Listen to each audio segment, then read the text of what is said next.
रसूल अल्लाह ने 5 खूबसूरत हदीसें बताई। नंबर 1, तुम में से बेहतरीन शख्स वो है जो ना किसी को तकलीफ दे और ना किसी की तकलीफ का जरिया और सबब बने।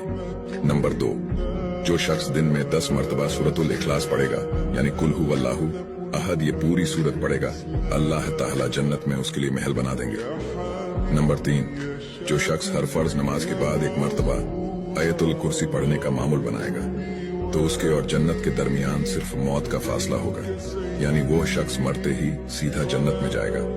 नंबर 5, जो शख्स घर से निकलते वक्त ये दुआ पढ़ेगा, बिस्मिल्लाहि तवक्कलतु अला अल्लाह ला हौला वला कुव्वता इल्ला बिल्लाह, तो अल्लाह ताला शैतान के शर से उसकी हिफाजत फरमा देता है और जिस काम को वो निकला अल्लाह ताला उसमें आसानी पैदा फरमा देता है। नंबर 5, रसूल अल्लाह ने फरमाया, वो शख्स हरा भरा रहे, हंसता खेलता रहे, जो शख्स मेरी हदीस सुने उसको महफूज रखे और उसको दूसरों तक पहुंचाए।